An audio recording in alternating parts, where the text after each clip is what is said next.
My ex-wife, Lisa, was a classmate of mine. At the reunion, she spotted me in my work clothes, hurled insults at me, and then doused me with beer. Unable to tolerate her terrible attitude, I left the venue, and right in front of me was a sleek black luxury car, a symbol of my successful life restart after our divorce. My name is Tom Harris. I grew up in an average household, and am an utterly ordinary guy with an unremarkable personality, the kind you'd find anywhere. Raised in a normal family, I've lived a standard life. During my student days, I had a fair share of friends and led a pretty standard school life, devoid of any dramatic events. The maxim that I, an ordinary guy, always keep in mind comes from Mr. Johnson, my high school teacher. It's possible to overcome any difficulty. Live with perseverance. This phrase has always been with me, supporting me through everything. Thankfully, I haven't yet encountered a situation that made me desperately rely on these words, but I always make sure to remember them. As a nondescript student, I secretly admired my classmate, Lisa. Her constantly changing expressions, attentive way of listening to people, and occasionally feminine side profile were incredibly attractive to me. When we coincidentally ended up at the same university, I fancifully thought it was fate. Despite being such an inconspicuous student, I've always harbored a secret admiration for my classmate, Lisa. In contrast, I was just another face in the crowd, to the extent that some of my peers didn't even know my name. Yet, sometimes when the conversation turned to our high school days, Lisa would talk to me, and those small interactions made me incredibly happy. Such trivial things brought me joy, and that alone was enough to make me feel content. I was such a modest man. Nevertheless, by the time I graduated from college, I wanted to know where I stood. It was a long unrequited love since high school, and if there was no hope, it was better to give up and move on. Now was the chance. With a resolve of potentially facing rejection, I confessed to Lisa. Yes, okay. Her unexpected reply made me wonder if I was dreaming. My days with Lisa, whom I'd long admired, were truly blissful. I've always tried to gift Lisa with whatever she desired. I worked hard, motivated by the joy of seeing her happy smile when she received my gifts. Our relationship progressed smoothly, and in my third year as a working professional, I proposed. Wanting to fulfill Lisa's wish to be a housewife, I worked harder than ever. Though it was challenging to manage the expenses of two people in my third year, my desire to make Lisa happy drove me to work diligently. Thankfully, my efforts paid off, and I managed an unusual career advancement, surpassing my colleagues and seniors. Employed by a major corporation, my salary was already above average, but with the promotion, I started earning an enviable amount. However, as my income increased, so did Lisa's frivolous spending in the name of self-improvement.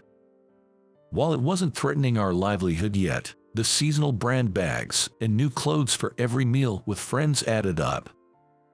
Each time I thought to speak up, seeing her happy made me hold back, thinking, if I work harder, it'll be fine. Looking back, I regret that my attitude might have contributed to her becoming careless. One day, during lunch break, I was having a coffee and chatting with my colleague, Susan. Suddenly, an internal email popped up on every employee's computer. Susan, who opened the email first, muttered, "No way," in disbelief. What I saw on her screen was shocking news. Due to poor company performance, a massive downsizing was announced. The email coldly listed the names of those to be laid off. As I anxiously scrolled through the list, both Susan's and my names appeared as those being laid off. I nearly dropped my coffee, feeling as if the world had gone dark around me. The employees on the list were all in their early 30s, contributors to the company in their own right. Including Susan and me, several of us approached President Smith to protest. However, President Smith said, We targeted you because you're young and have ample opportunities for re-employment. I'm sorry, but please understand our situation." He apologized deeply with a polite tone, but there was no emotion in his words. It seemed like he was just apologizing to get through the situation. That's all it seemed to me. We realized arguing with President Smith was futile and had no choice but to accept the layoff. "What will you do now?" Susan asked quietly. "I haven't decided anything yet. I need to talk it over with my wife." "What about you, Susan? What are you planning to do?" "While packing up my personal items around my desk," I asked Susan. "I think I might go back to my parents' place," she replied. "Your dad runs his own company, right? So you'll have something to fall back on for now." Speaking in as a cheerful tone as possible, she said, "Yeah, that's right," unaware at the time that Susan's voice was on the verge of tears. On my way home, I pondered what to do next. First, I thought about how to break the news to Lisa. I had worked so hard. Surely, she would understand. Even if I couldn't find another job right away, Lisa would surely support me. I had severance pay, so I could use that while looking for work. Reassured by these thoughts, I quickened my pace home, feeling slightly more optimistic. As soon as I got home and muttered about being laid off, Lisa gasped, "What? No way," turning pale. I understood her reaction. It was only natural to be anxious. "It's tough, but let's work through this together," I began. But before I could finish, Lisa looked straight at me and said, "Let's get divorced." What? I was stunned. "If you don't have a job lined up, then we should get divorced. A man without a job, who can't spend money on me, is worthless. I don't need you," Lisa spat out. Everything went dark before my eyes. I couldn't find the words to argue back as Lisa bombarded me with cruel words. "I married you thinking we'd have financial freedom with your job at a major company. My calculations were wrong." These words echoed in my ears. In the end, Lisa had never loved me from the start. She knew I had admired her since high school and assumed that with my job at a major company, there would eventually be financial stability. She thought she could eventually have the freedom to do as she pleased. I found myself wondering if this is what they mean by love cooling in an instant, even after 100 years. It felt surreal, almost like it was happening to someone else. Watching the woman ranting before me, I even questioned whether she was truly the woman I had married.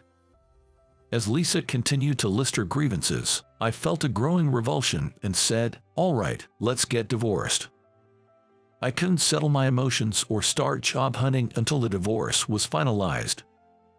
Finally divorced, I began searching for work in earnest. Though I knew it was a tough job market, I hadn't expected it to be this hard to find work, given my smooth career until then. Initially, I looked for jobs where I could use the skills I had developed in my previous role, but nothing came up.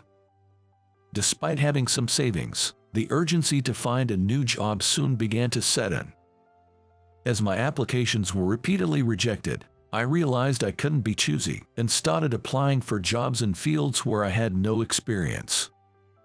Although I believed I had average physical strength, I wasn't part of an athletic club, so I still tried to avoid jobs that required heavy labor. However, I ended up interviewing for some labor-intensive roles, and one company's president, Mr. Williams, was very kind. He listened intently to my story of being laid off. "It'll be tough at first, but we'll support you fully. Why don't you work with us?" he offered. By then, I was ready to accept any job offer. The job was mainly office work, but being a construction company, it involved some physical labor. Nobody blamed me for being less strong or slower than others, and I was grateful for everyone's support. I wasn't repaying a favor, but I used my skills to the fullest, making improvements within the company.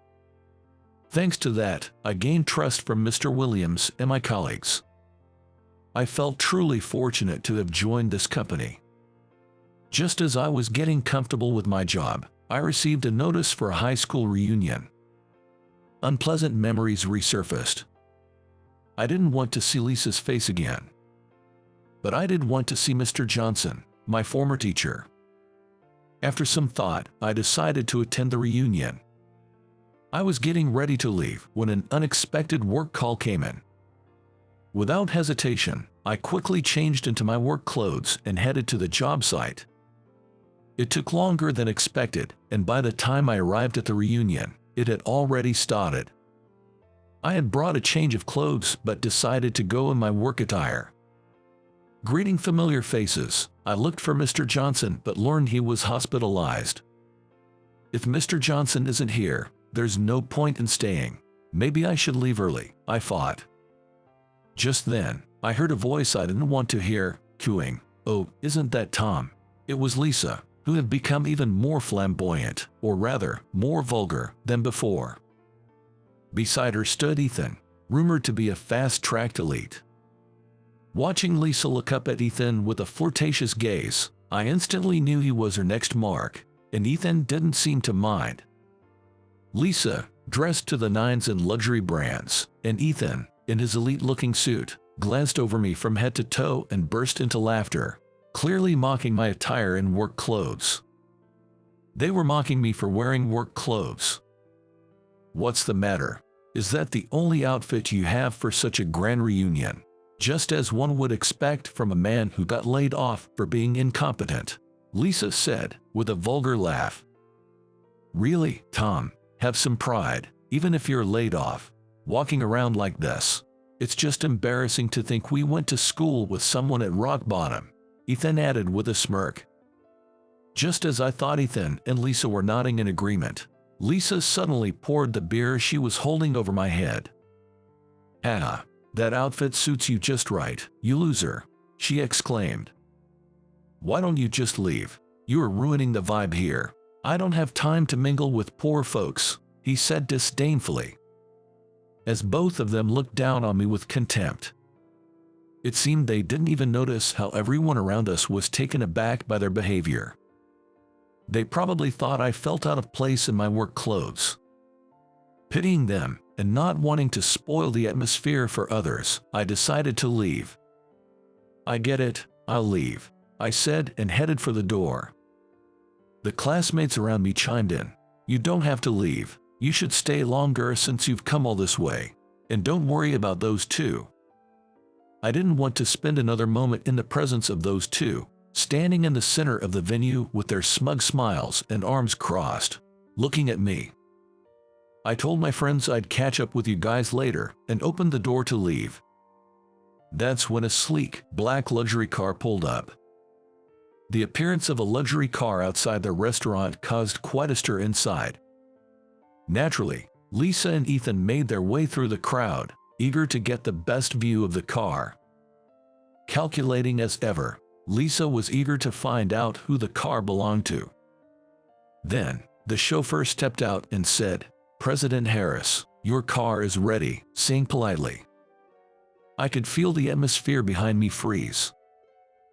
"President Harris," Lisa's voice was barely a whisper. I glanced briefly at the two of them, then entered the car where Susan was waiting. I whispered in Lisa's ear, making sure no one else could hear, "Looks like Ethan's company is in trouble.